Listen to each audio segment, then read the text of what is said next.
Assalamualaikum warahmatullahi wabarakatuh.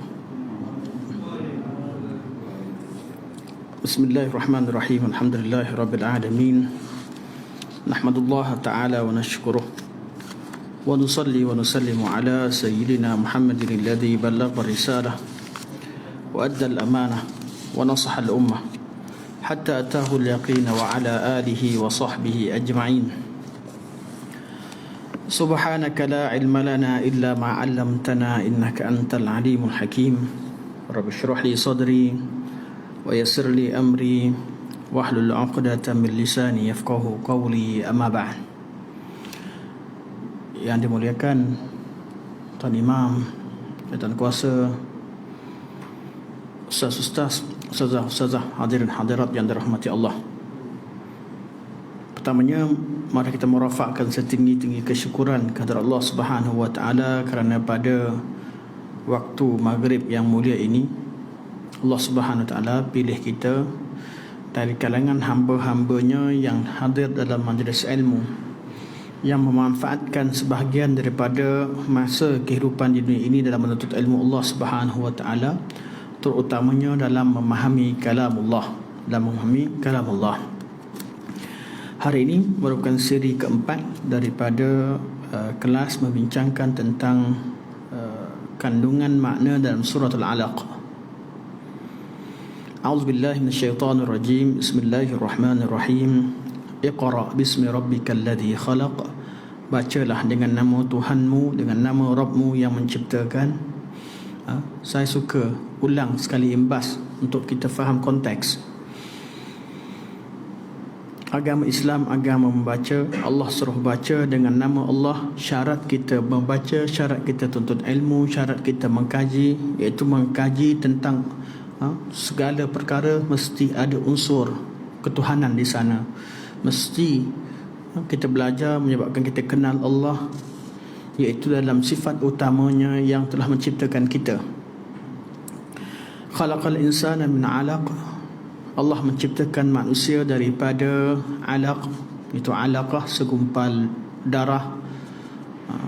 Ketika kita belajar, ketika kita mengkaji, kita perlu tahu bahawa diri kita yang mengkaji sekarang sebenarnya berasal daripada makhluk yang tidak ada nilainya. Iqra wa rabbukal akram. Baca lagi, kaji lagi, sehingga kita tahu bahawa Allah Subhanahu wa taala yang memuliakan kita. Boleh sahaja Allah ciptakan kita sebagai satu seketul tunggul kayu, atau seekor anjing, ataupun binatang, ataupun khinzir, ikan dan sebagainya. Tapi Allah ciptakan kita sebagai manusia. Bila Allah ciptakan kita sebagai manusia, artinya Allah memberikan kemuliaan pada kita. Kerana Allah sebut walaqad karramna bani Adam wa hamalnahum fil barri wal bahri wa razaqnahum minat thayyibat wa faddalnahum ala kathirin mimman khalaqna tafdila. Allah kata Allah dah muliakan anak Adam. Wa hamalnahum fil barri wal bahr. Allah ciptakan kenderaan bagi mereka di daratan dan di lautan. Warazaqnahum minat thayyibat. Allah berikan mereka makanan-makanan dan rezeki-rezeki yang baik. Kita makan kat pinggan, anjing makan di atas jalan. Semua binatang makan di tempat. Semulia-mulia binatang makan tulang manusia.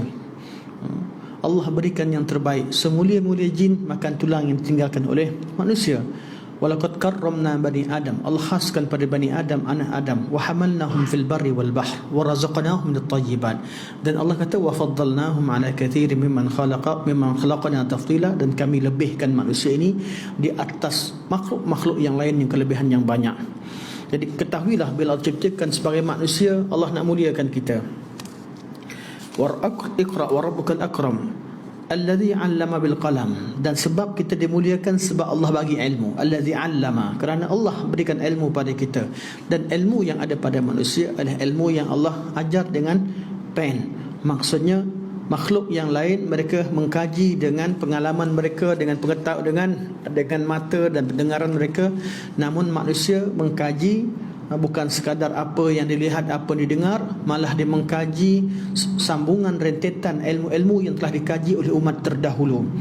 kita semua perkembangan sains teknologi zaman sekarang kenapa boleh berkembang? Bukan kerana satu kepala, tapi oleh kerana satu ketamadunan yang telah tercipta sebelumnya. Semuanya tercatat dalam kalam, dalam pen, dengan pen dan library, dan kertas-kertas dan buku-buku dan kajian terdahulu. Inilah manusia kenal tulisan, kenal formula-formula, kenal segala perkara. Akhirnya ilmu itu berkembang dan manusia menjadi mulia dalam bab dunia. Bab akhirat juga begitu. Allah Subhanahu Wa Taala ajarkan manusia, oleh kerana ada pen dah kita dapat baca Al-Quran Karim, kita dapat mengenali banyak hukum hakam. Kerana ada pen dah kita hukum, kita buka kitab fiqh, buka kitab hadis, buka kitab tauhid dan sebagainya. Allazi 'allama bil qalam, 'allama al-insana ma lam ya'lam. Allah ajar manusia sesuatu yang manusia sebelum dia tak tahu. Daripada makhluk yang lahir dalam keadaan tidak mengetahui sesuatu, sehinggalah jadi seorang yang alim, seorang yang hebat. Bila dia alim, dia hebat dalam bidangnya, dia dimuliakan dalam bidangnya. Kalau dia belajar ilmu agama, dia akan jadi orang dimuliakan dalam bidang agama. Kalau dia belajar ilmu sains, dia jadi pakar sains. Kalau dia belajar dalam ilmu perubatan, dia jadi pakar perubatan. Kalau dia belajar dalam ilmu pembinaan, dia jadi pakar seni bina dan sebagainya. Kepakaran ini menyebabkan manusia berada di tempat yang tinggi, dan inilah dia yang disebutkan dalam 5 ayat pertama ketika Allah turunkan. Kemudian Allah kata kalla,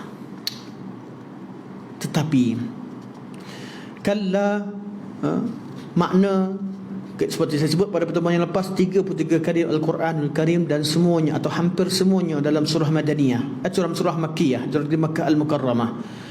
Kalla ada kalimah untuk ar-rada' wa zajar, iaitu Allah kata lebih kurang begitu kalau bahasa luarnya. Tapi kalau makna seperti mana pandangan Sibawayh dan semua ulama Basrah mengatakan kalla maknanya satu, rada' wa rajas. Allah kata tapi sayangnya manusia ini, kalla innal insana la yatgha, tapi manusia ini melampau. Bila dah pandai belajar ilmu sains, bila dia pandai, dia belagah, dia tak mengaku Allah sebagai Tuhan, dia jadi etis. Bila dah kaya, dia jadi sombong. Bila dia hebat, dia jadi belagak. Bila dia berkuasa, dia lupa diri, lupa yang dia diciptakan pada asalnya pada alaq, lupa Allah yang ciptakan dia, lupa dia tercipta daripada al-alaq, lupa bahawa Allah yang mengajarkan dia, lupa segala yang Allah sebut sebelum ni, yang menjadikan sebab-sebab daripada makhluk yang dihina sampailah makhluk yang dimuliakan. Bila Allah bagi dia mulia, dia lupa. Kalla innal insana la yatgha ar-ra'ahu istaghna, kerana dia rasa dia tak perlu orang lain dah kaya, atau dia kuat. Bila dia rasa dia kuat, dia boleh pukul orang, dia rasa tak takut dengan siapa. Ar-ra'ahu istaghna, rasa diri hebat. Ar-ra'ahu istaghna, kerana melihat dirinya tidak memerlukan orang lain. Inna ila rabbikar raj'a, ubat dia apa? Ketahuilah sesungguhnya tempat kau kembali kamu adalah Allah. Semua orang yang sombong, orang yang belagak, orang yang kena banyak ingat mati. Jadilah orang yang paling berkuasa kat dunia. Sehebat kuasa Fir'aun sekalipun hujungnya mati. Sehebat kuasa Namrud, penghujungnya adalah mati. Jumpa dengan Allah. Bila jumpa dengan Allah, apa maksudnya?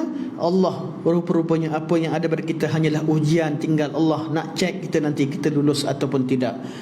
Jadi ubat untuk segala kesombongan dan juga segala melampaui orang-orang yang melampaui batas dan belagak adalah dengan mengingati kematian. Ar-ra'ahu istaghna inna ila rabbikar ruj'a. Sampai sini ke kita habis pada pertemuan lepas. Ara'aita alladhi yanha. Ara'aita, kalimah ara'aita, adakah kamu melihat? Alladhi yanha, ada orang yang melarang. Saya syarah beberapa. Abdan iza shalla, seorang hamba yang solat. Dah ada kuasa, dah belagak, dah hebat, dia tak perlukan orang lain, sombong pada dirinya. Kemudian dia bertindak melampaui batas, bukan sekat sombong dan belagak depan manusia, dia ganggu orang. Walaupun ayat ini pada asalnya turun pada Abu Jahal, kita dah sebut dan saya tak ulang secara detail. Ara'aita alladhi yanha, adakah kamu melihat seorang lelaki yang melarang abdan, seorang hamba, iza shalla, apabila dia sedang solat. Bila dah ada kuasa, bila dah hebat, dia rasa dia tak perlu pada orang lain, malah dia rasa dia boleh perlakukan orang lain sesuka hatinya. Malah orang yang dilarang itu bukanlah seorang yang jahat. Kalau ada kuasa larang orang yang buat jahat, itu satu kemuliaan. Tapi ada kuasa halang orang yang solat, halang orang buat baik. Ara'aita alladhi yanha 'abdan idza shalla? Allah tanya, adakah bila dia dah berkuasa, dia hebat, dia melarang seseorang yang solat? Dia bukan larang orang buat kejahatan, bukan larang orang yang mengganggu orang lain, tak, melarang orang solat. Di sini Allah sebutkan tentang perbuatan Abu Jahal yang melarang Nabi SAW solat. Ancaman ini asalnya pada Abu Jahal, dan ianya terpakai untuk seluruh makhluk Allah yang berkuasa. Jangan gunakan kuasa untuk halang orang baik-baik untuk melakukan kebaikannya. Bergaduh bab apa sekalipun, dalam bab yang lain berdebat macam mana sekalipun, iri hati bab mana sekalipun, tapi jangan larang orang buat baik. Bab kebaikan, orang nak solat dan sebagainya, jangan larang. Ara'aita alladhi yanha 'abdan idza shalla, melarang seorang hamba apabila solat. Ulama bincangkan kenapa Allah tak namakan Nabi SAW sebagai seorang rasul. Allah namakan sebagai abdan, seorang hamba. Ada dua jawapan ringkas, banyak perbincangan. Sambil saya ringkaskan kepada dua pandangan yang paling masyhur. Pandangan pertama, Allah kata, kenapa? Adakah kamu tidak melihat seorang lelaki yang melarang seorang hamba? Allah namakan Nabi Muhammad dengan hamba, abdan iza shalla. Pandangan pertama, supaya kalimah abdun itu merangkumi seluruh makhluk. Sebab sebahagian pada orang kata Abu Jahal kena ancam dengan neraka seperti mana ayat di bawah sebab dilarang Nabi. Dia ni bukan Nabi, Pak Mi'on je pun, contoh. Kan? Dia ni siapa? Ni tukang kebun je pun. Kalau Abu Jahal dilawan Nabi, iyalah Allah kata abdan. Allah gunakan kalimah abdan untuk merangkumi. Walaupun kisah ini berkaitan Abu Jahal larang Nabi SAW, namun pengajarannya Allah gunakan, yang larang Allah gunakan nama insan, dia manusia. Ini kalimah Allah. Kebanyakan ayat yang menggunakan insan dalam ayat hina. Kebanyakan bila Allah gunakan abdan dalam kemuliaan. Allah nak muliakan. Subhanallazi asra bi 'abdihi. Allah gunakan hambanya. Allah sayang. Allah jadi, kita bila jadi makin hamba, makin tunduk, makin rendah, makin tawaduk, Allah makin sayang. Allah sebutkan Nabi dengan abdan. Kenapa? Untuk mengisyaratkan bahawa, jawapan pertama, bahawa larangan ini berlaku terhadap seluruh manusia, bukan untuk orang yang halang Nabi saja, untuk seluruh hamba Allah. Walaupun dia seorang yang paling lemah dalam pandangan mata kita, level paling rendah, kamu paling berkuasa. Sebab Nabi namakan Abu Jahal dengan Fir'aun ummah. Fir'aun, sehebat-hebat Fir'aun, mana berkuasa macam sekalipun, jangan larang walaupun seorang hamba yang sangat kerdil. Sebab itu kalimah hamba mengisyaratkan kepada seluruh manusia, termasuk hamba sahaya sekalipun. Jangan larang mereka untuk buat kebaikan, jangan larang mereka salat. Sebab itu Allah guna kalimah abdan. Cara ulama tafsir yang kedua, mereka katakan abdan kerana Allah gunakan hamba sebagai tanazzul khasam. Siapa belajar dalam uslub tafsir, uslub Al-Quran Al-Karim, at-tanazzul lil khasam. Apa maksudnya? Allah gunakan perkataan untuk biar mudah musuh difaham. Mana kita dalam bercakap, biar kita turun ke level sama dengan dia. Nabi, Allah tak kata ini adalah Rasulullah, kamu adalah penjahat dan orang yang tak. Allah kata seolah-olah sama level. Kamu seorang manusia, dia seorang hamba Allah, dua-dua hamba Allah. Ini cara kita bercakap. Sehebat mana sekalipun kita, kalau duduk borak dan bincang dengan orang, jangan gunakan belagak kita ni sombong. Awak anak murid, saya guru. No, saya ada kuasa, awak ada apa? Ini cara yang tidak tepat, cara yang salah. Al-Quran Al-Karim ketika berdialog dengan orang kafir, walaupun dengan Fir'aun umat ini, Allah gunakan kalimah yang paling lembut, iaitu ara'aita alladhi yanha Allah kata yanha, orang yang larang, abdan idza shalla, cukup Allah sebut satu kesalahan yang Allah nak bincangkan. Allah tak sebut kau ni dah bodoh, jahat, belagak, tak. Allah cakap abdan idza shalla, ara'aita in kana 'alal huda au amara bit taqwa, cukup. Ni cara kita berbincang. Allah gunakan kalimah abdun kepada Nabi SAW untuk meletakkan seolah-olah kamu yang melarang dan yang dilarang levelnya sama, sedangkan jauh berbeza kedudukan Nabi SAW dan Abu Jahal. Tapi tanazul bil khasam, maksudnya turunkan kedudukan kita untuk apa? Untuk biar musuh ataupun pihak yang berdebat dengan kita mudah faham. Kadang-kadang ustaz yang mahir dengan bahasa Arab, ada yang kata ustaz cakap salah baris, contoh. Yang cakap tu pula baru belajar huwa huma hum, nukilkan pada orang. Jadi macam mana? Jangan cakap saya ni profesor, awak ni apa. No. Turunkan segala kedudukan kita, borak bincang sama level. Kat mana salahnya? Kalau di sini saya bariskan depan, maksud saya nak rafakkan di sini sebab saya rasa sini fa'il. Apa Tuan Haji rasa? Apa Tuan rasa? Apa Tuan hamba? Pandangan Tuan hamba? Ini nama tanazul bil khasam. Allah letakkan Nabi di sini dengan level abdun, dan letakkan Abu Jahal dengan abdun, dengan insan, supaya mudah orang-orang yang begini, orang yang sombong begini. Kita cakap dengan dia sombong, dia lagi sombong. Cakap dengan keadaan level yang untuk memudahkan dia faham. Dan sini mengisyaratkan bahawa kebanyakan orang yang sombong, dia saja yang rasa dirinya mulia. Dia rasa macam dia bila tengah belagak tu rasa dia hebat. Hakikatnya tak. Dia hina. Orang yang tengah cakap besar, cakap belagak ni, dia sahaja rasa dia tinggi. Orang lain tengok, walahai belagaknya. Kalau yang rendah kata belagaknya, yang kuat cakap aku jentik ke. Kalau yang kuat, lebih kuat pada dia, nampak, hai, aku nampak kecil je, macam nak hentam je. Yang kecil nampak belagaknya, tak ada apa-apa.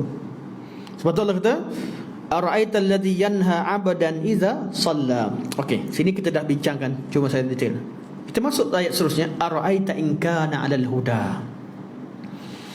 Satu lagi Allah gunakan kaedah yang sama. Ara'aita, adakah kamu melihat, in kana 'alal huda, kalau dia ni, orang yang kamu larang solat tadi ni, dia tak sesat, tapi dia berada di atas hidayah. 'Alal huda, 'ala lil istiqrar, artinya hidayah, dia menunggang atau duduk di atas hidayah. Ini Allah guna banyak dalam bab kul hadhihi sabili ad'u ila Allah ala basiratin. Gunakan kalimah ala sebelum kalimah-kalimah ni menunjukkan bahawa betul-betul dia berada kukuh di atas kebenaran, bukan orang yang agak tak. Dia Nabi Allah kata, kamu larang dia solat, apa pandangan kamu? Macam mana yang kamu rasa kalau dia ni sebenarnya adal huda, dia ni duduk di atas kebenaran, dia ni sebenarnya berada kebenaran.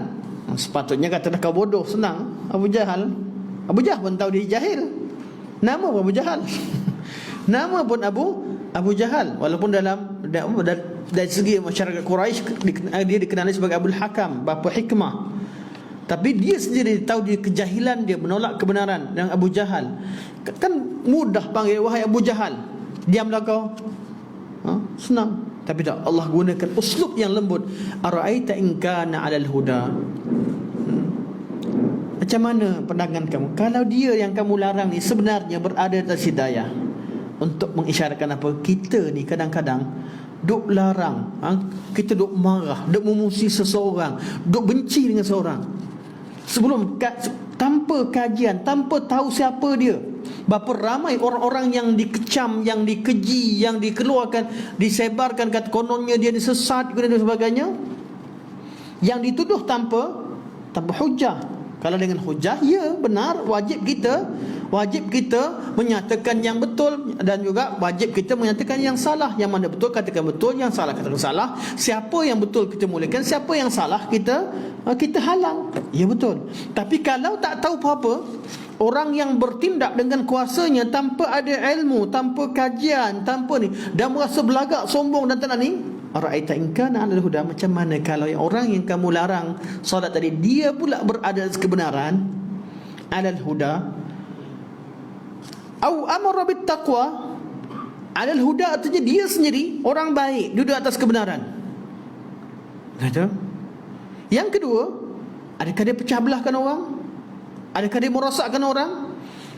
Dia memang baik, tapi dia tu kalau bercakap habis orang dibawa semua pergi jadi celaru semua kali. Allah kata au amara bit taqwa. Bab ketika dia memerintahkan, ketika berdakwah pula, dia dakwah kepada takwa, ajak pada kebaikan. Dia baik, dirinya baik, 'alal huda, bukan orang sesat. Yang kedua, ketika dia dah bercakap dengan orang, dia ajak kepada kebenaran, ajak kepada takwa. Dua, seorang yang alim, orang atas hidayah dan mengajarkan kebaikan. Orang begini tak layak untuk dihalang di mana-mana saja untuk dia menyampaikan kebenaran. Ara'aita in kana 'alal huda au amara bit taqwa. Allah gunakan uslub yang sama. Uslub yang sama, iaitu tanazzul bil khasam. Allah turunkan kedudukan, cara turunkan seolah-olah Nabi sama level Abu Jahal, ajak dia bincang, mana tahu dia lebih baik, dia ni baik orangnya, dan dia suruh pada kebaikan. Abu Jahal tahu tak Nabi orang baik? Tak ada orang Mekah dia tahu Nabi orang yang terbaik. Tahu tak Nabi suruh pada kebenaran dan takwa? Dia tahu. Jadi Allah nak cungkil isi hati orang-orang yang sombong dan belagak tadi, nak cungkil apa yang ada dalam di sudut dalam hatinya, bahawa sebenarnya dia ni telah melakukan kezaliman. Dia larang orang buat baik, larang orang yang alal huda. Alal huda maksudnya dia berilmu, dia memiliki hidayah, dia memiliki pengetahuan. Kemudian amara bit taqwa, dia suruh pada benda-benda yang baik. Dia tak ajak orang buat benda jahat. Ubat dia apa? Sebelum tu Allah kata, Allah berkata, ara'aita in kadzdzaba wa tawalla. Allah cakap balik. Apa pandangan kamu sekiranya yang melarang ni pula sebenarnya pendusta? Kadzdzaba, dia yang tak nak percaya. Apa dia kadzdzaba? Dia mendustakan benda yang betul, dia kata tidak. Wa tawalla, tawalla artinya dia berpaling dan buat khianat. Dia dua. Nabi, Allah kata ara'aita in kana 'alal huda. Diri Nabi sendiri berada di hidayah. Au amara bit taqwa, bila Nabi sampaikan pada orang lain, Nabi berhubung orang lain, Nabi suruh buat benda baik. Abu Jahal ni pula Allah kata cuba tengok betul-betul. Mungkin yang melarang ni dia yang mendustakan, bukan Nabi sampai kepada salah, dia yang mendustakan. Wa tawalla, dan berpaling. Artinya apa? Berpaling dengan dua makna. Satu, berpaling bila orang cakap dah lah dia tak tahu, orang cakap tak nak dengar, tinggalkan. Maksudnya tawalla. Atau maknanya tawalla, dia berpaling dan rancang buat kejahatan dan rancang buat benda yang jahat ke atas Rasulullah. Dan itu pun sebab Abu Jahal. Tapi Nabi, Allah tak sebut. Allah sebut mungkin, mana tahu. Yang larang ni sebenarnya yang dustakan, dan yang larang ni yang buat khianat, yang larang ni yang tak nak dengar. Ubat dia apa? Sebab apa? Dalam konteks sekarang, masing-masing akan bercakap. Abu Jahal dia katakan, saya penjahat, larang Muhammad yang baik. Ada ke? Pergaduhan dalam mana-mana tempat, perbezaan pandangan mana-mana, tak pernah satu pihak kata saya tak suka kepada kebenaran, saya ni penjahat. Dan tak ada syaitan kata saya dah syaitan. Tak ada. Semua cerita kami bawa hidup, kami ni betul, kami ni benar, kami bawa ini, kami bawa itu. Semua cakap begitu. Betul, Allah kata ubat dia nak tahu diri betul tak betul. Kita bercakap dengan ilmu atau tidak, yakin atau tidak, atau kita cakap sebab sokongan ramai, orang tu tak ada sokongan, kita rasa kita hebat. Ubat dia, Allah kata alam ya'lam bi anna Allah yara. Adakah dia tidak tahu bahawa Allah sedang melihat, Allah sedang memerhatikan, Allah mengetahui. Dan ini ubat kepada seluruh orang-orang yang sombong dan orang-orang yang belagak, yang halang kebaikan dan menggunakan hujah. Dia buat jahat tapi buat hujah baik. Kami tak benarkan. Contoh surau ni selalu berlaku. Ustaz tu kami berhentikan. Kami tak nak cakap surau semua masjid tu, sebab ustaz tu banyak bawa benda sesat. Boleh cakap kalau betul, tapi kena tahu Allah perhatikan. Mulut kita menghukum. Ara'aita in kana 'ala al-huda aw amara bit-taqwa. Ara'aita in kadzdzaba wa tawalla alam ya'lam bi anna Allah yara. Orang tanya pada ustaz, apa pandangan ustaz terhadap ustaz tu? Dia cakap begini begitu, nak keluar, ingat alam ya'lam bi anna Allah yara. Sebelum kita kata ustaz fulan dan fulan salah dan betul, kaji dulu ilmu. In kana 'alal huda aw amara bit taqwa ara'aita in kadzdzaba wa tawalla alam ya'lam bi anna Allah yara. Ubat terhadap kesombongan ini adalah hanya dengan sedar Allah sedang memerhatikan. Saya sekarang mengajar. Adakah kita ajar benda betul atau salah? Kalau tunggu orang, kita tengok kepada audien. Kadang-kadang audien yang faham, kadang-kadang audien tak faham, kadang-kadang audien orang awam, kadang-kadang audien kita tak tahu, orang percaya saja. Tinggal satu, Allah yang tahu kita cakap sekarang ni benda yang kita tahu ke tak tahu. Kita salahkan orang, benda tu betul atau salah. Kita kata orang betul, salah atau betul, Allah lihat, Allah tahu.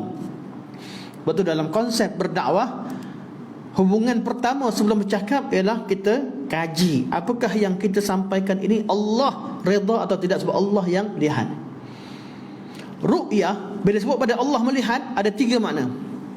Tiga makna. Siapa saja belajar tafsir, bila belajar ru'yah kita tengok pada tiga makna. Makna mana satu yang dimaksudkan di sini?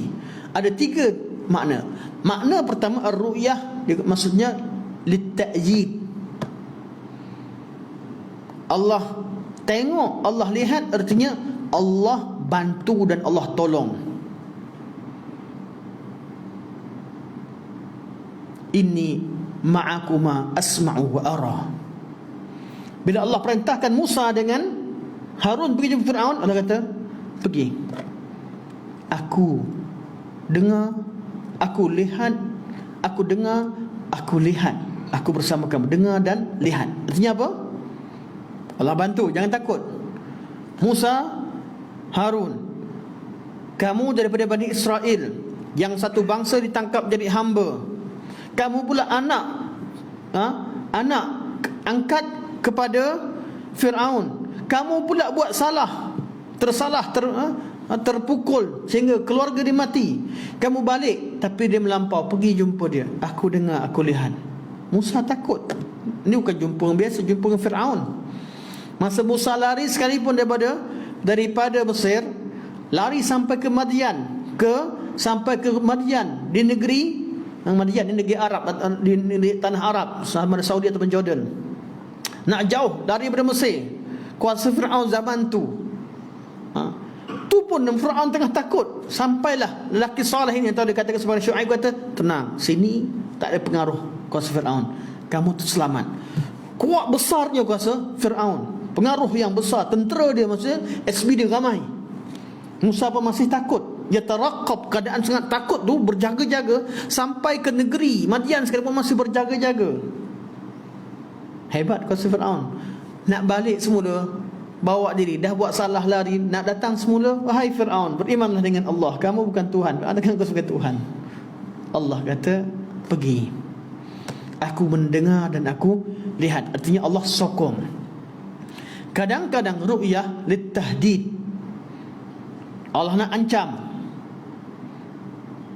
Contoh ayat ni, Allah kata apa? Alam ya'lam bi anna Allah yara. Dia tak tahu ke Allah sedang perhatikan apa yang dia buat. Kadang-kadang maknanya lil idrak, artinya memang Allah nampak, Allah mengetahui segala perkara yang dilakukan oleh manusia. Lil idrak. Jadi makna dia ketika tafsir, tiap-tiap perkataan kita belajar tafsir tadabbur semua sekali, bagi orang yang belajar, dia akan kita akan fokuskan makna kat sini kat mana. Hatta ara'aita maksudnya lihat dengan mata, lihat dengan pandangan dan sebagainya, perbincangan panjang. Perbincangan yang agak detail saya tak masukkan dalam kelas. Detail yang perlu faham bahasa Arab, perlu faham yang mana muta'addi, yang mana lazim ta'addi dengan satu maf'ul, maf'ul sebagainya, saya takkan masuk secara detail. Tapi yang sedikit umum ni kita boleh faham maknanya. Ru'yah, Allah kata alam ya'lam bi anna Allah yara, tidakkah dia mengetahui bahawa Allah Subhanahu wa taala sedang memerhatikan dia. Allah kata kalla maknanya kembali pada sama ada makna dia kalimah rada' wa zajar, saya suka guna kalimah ataupun kalau setengah tempat saya guna rencis itu untuk sesuaikan dengan tempat Arab kalla.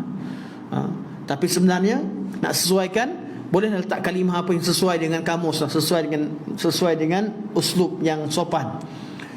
Kalla boleh bererti haqqan, boleh bererti ala, boleh bererti inna, sesungguhnya, dan macam-macam makna yang biasanya 3 hingga 4 makna yang disebutkan sebahagian oleh ulama Kufah. Namun bagi ulama Basrah dan Sibawai dan ramai ulama lain mengatakan bahawa kalla maknanya cuma satu. Kita ambil makna yang umum. Kalla, kita ambil makna siapa yang buka terjemahan? Saya tak tahu terjemahan biasa macam mana. Tak apalah. Mana?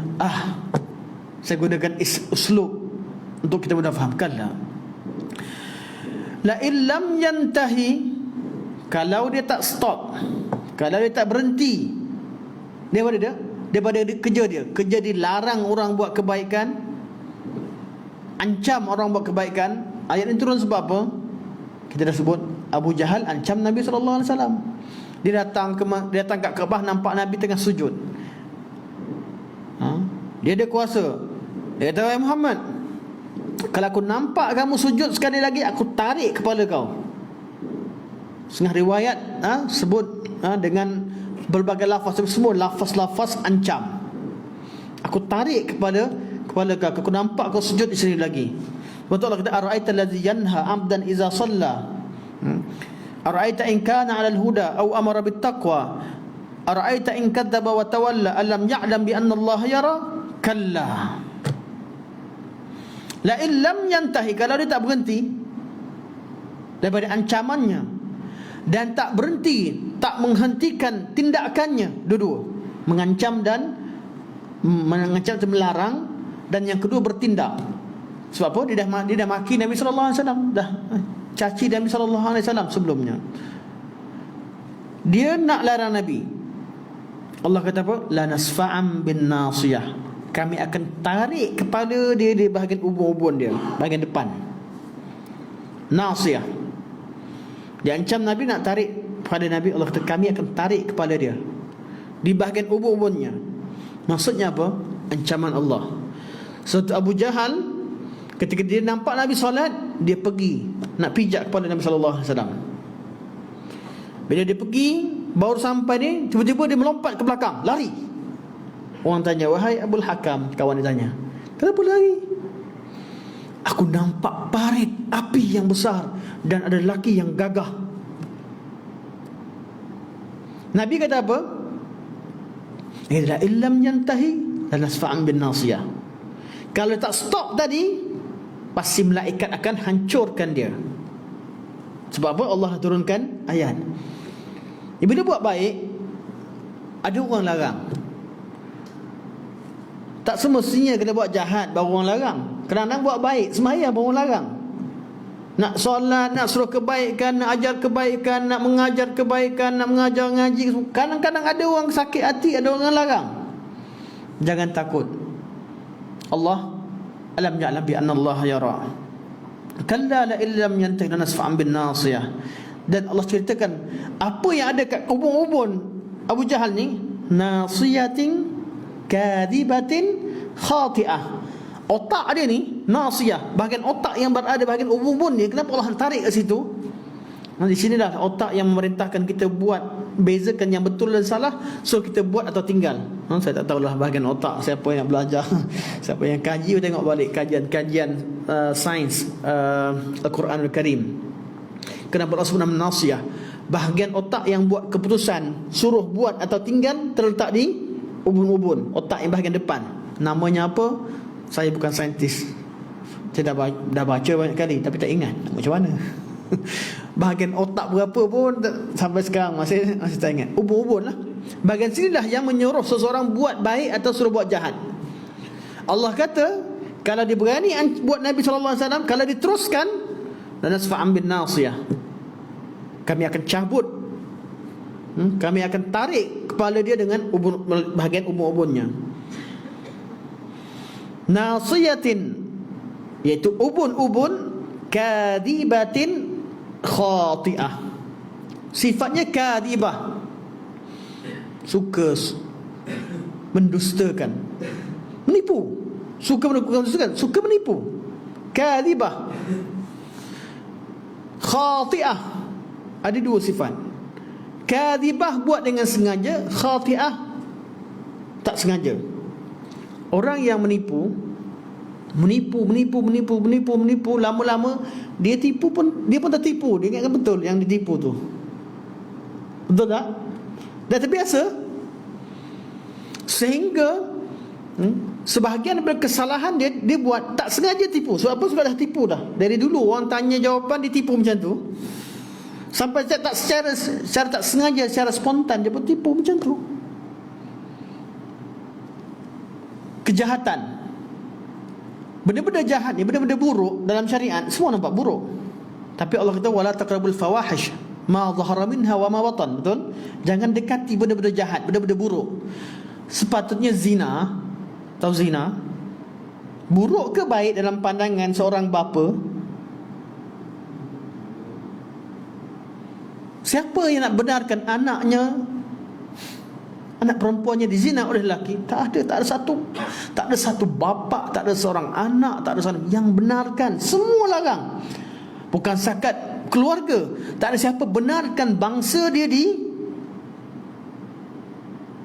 bahasa kita nak pakai bahasa apa? Takut kat masjid tak disentuh oleh orang lain. Betul tak?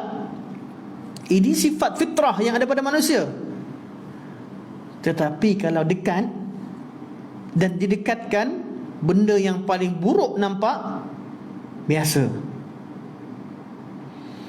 Macam-macam cara untuk dekatkan. Antaranya tukar nama. Jangan sebut mendekati zina, pakai nama. Atas nama apa? Oh, hiburan. Letak je hiburan. Oh, filem. Filem. Orang yang tengok ni tak kisah dah. Filem. Atas nama hiburan, berapa banyak fahisyah, perkara-perkara yang keji dalam pandangan manusia dan keji dalam syarak dibenarkan.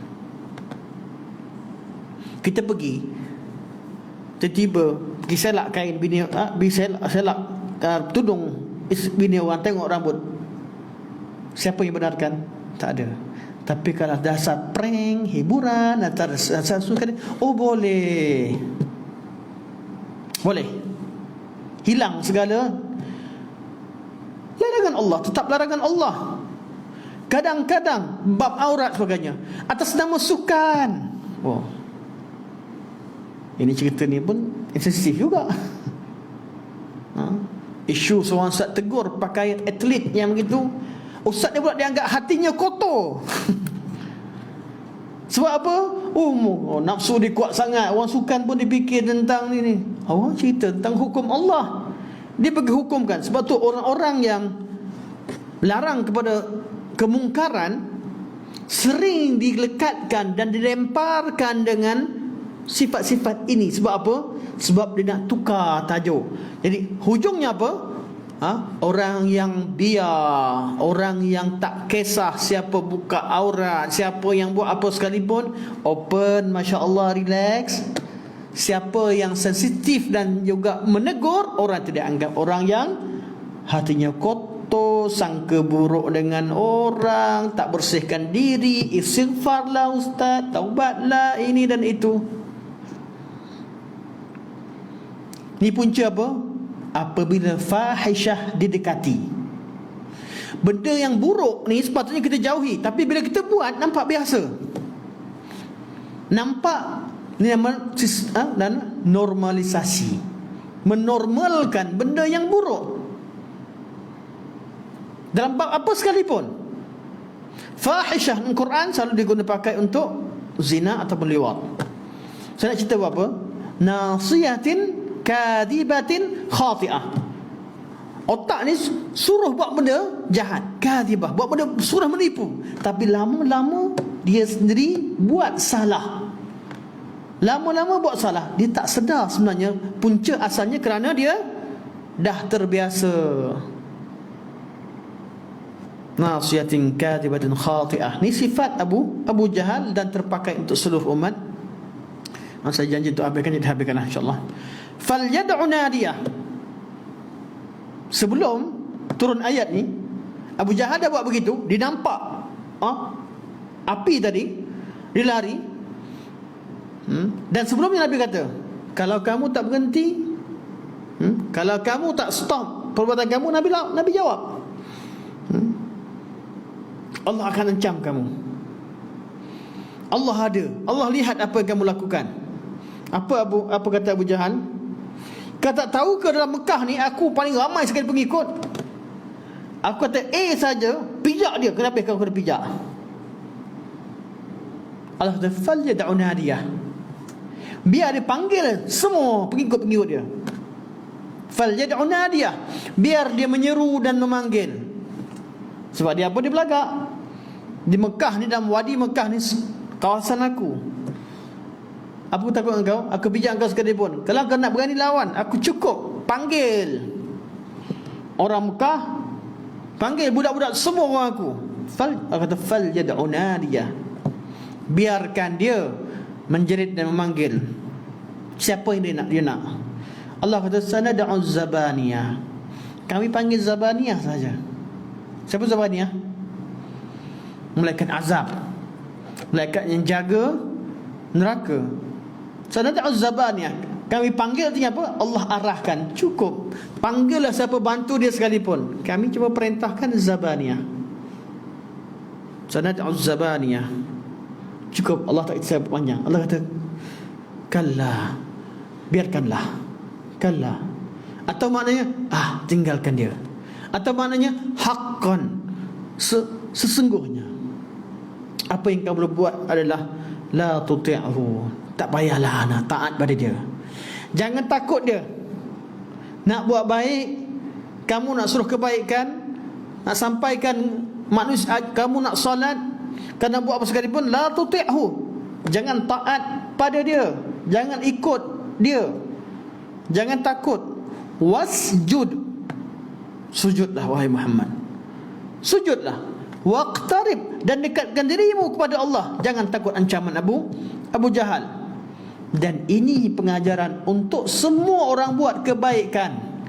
Jangan kita hentikan dengan kebaikan hanya dengan ancaman-ancaman. Syaratnya betul-betul kebaikan lah. Jangan pula adalah jahil, buat benda salah, disuruh dia ancam, dia pertahankan.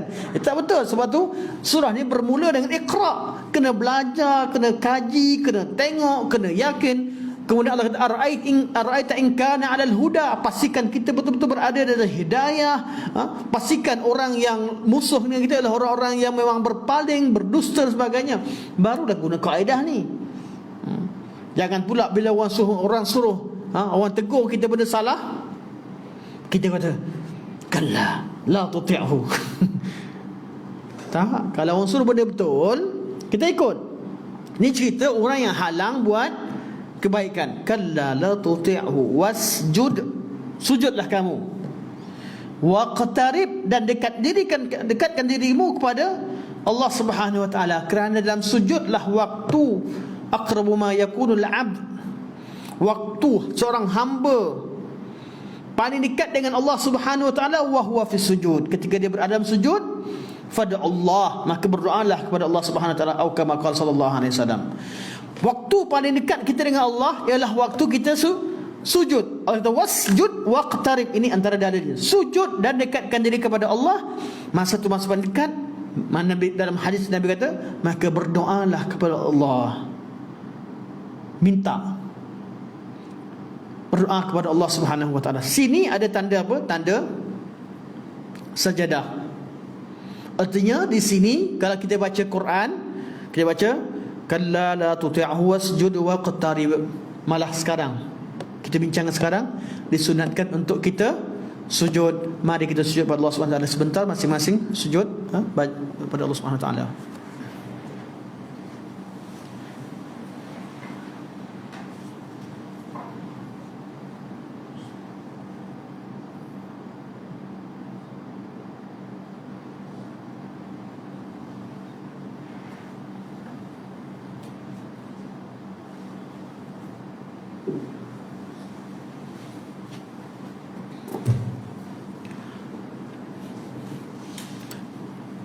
Sujud tilawah disunatkan kepada orang yang membaca Al-Quran, orang yang mengkaji dan berbincang Al-Quran Al-Karim, dan orang yang mendengar.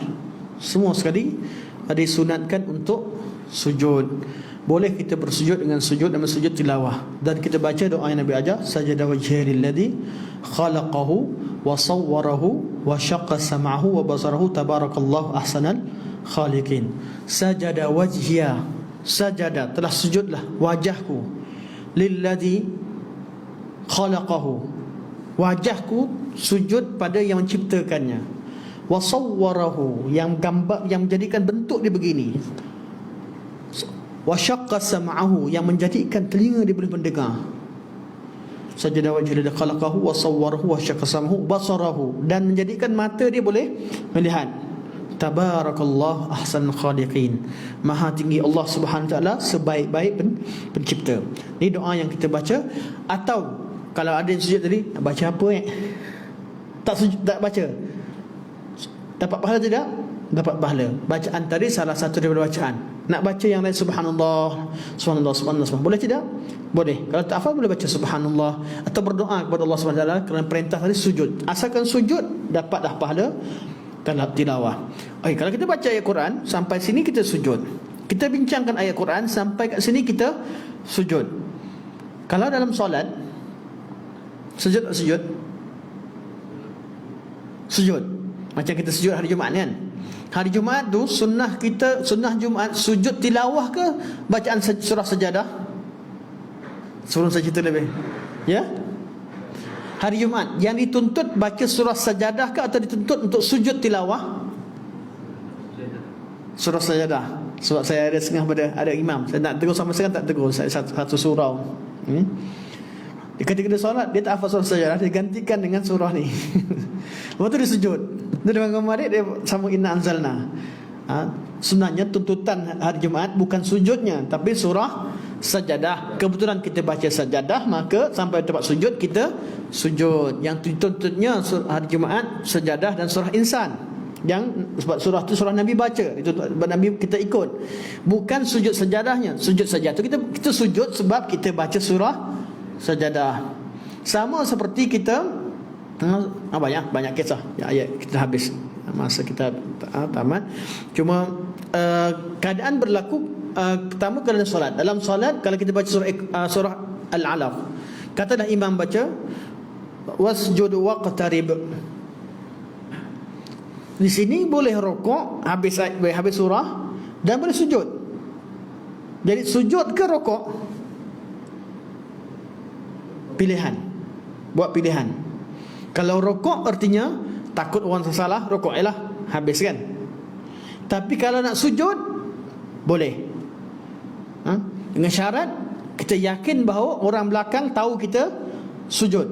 Sujud, naik balik, diri lurus, baru rokok balik, Allahu Akbar. Walaupun tak sambung dengan yang lain, boleh rokok balik, Allahu Akbar. Ini salah satu fiqh ni dibincangkan dalam kitab-kitab fiqh.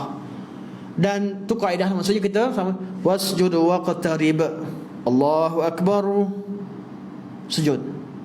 Allahu Akbar, pastikan kita yakin bahawa surau kita orang nampak. Bukan sujud ketika keadaan macam surau besar, masih besar orang jadi kelang kabut, orang pergi rokok semua ni, tak. Maknanya yang terfiknya pastikan orang yang dalam surau kita dalam kondisi dan keadaan sesuai untuk kita laksanakan sunnah tersebut. Dan bacaan kalau dalam solat yang disunatkan untuk sujud tilawah hanya solat jahriyah. Ni Zuhur tiba-tiba dia baca, oh mantap, dia baca apa?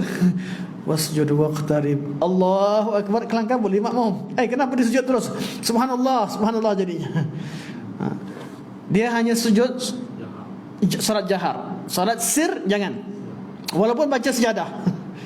Sebab apa? Bukan kerana tak boleh solat, tapi kerana menjaga masalah kat belakang. Orang tak tahu dia tengah buat apa. Yang orang tahu dia tengah berdiri, lepas tu dia kena rukuk. Kenapa dia pergi sujud? Nanti orang akan baca tasbih, orang akan tegur. Sebab tu solat yang kita kena solat jahar. Solat jahar tu pun kena pastikan makmum di belakang nampak. Kalau yang nak di akhir akhir ayat begini, itu nak praktikkan sekali-sekala bolehlah.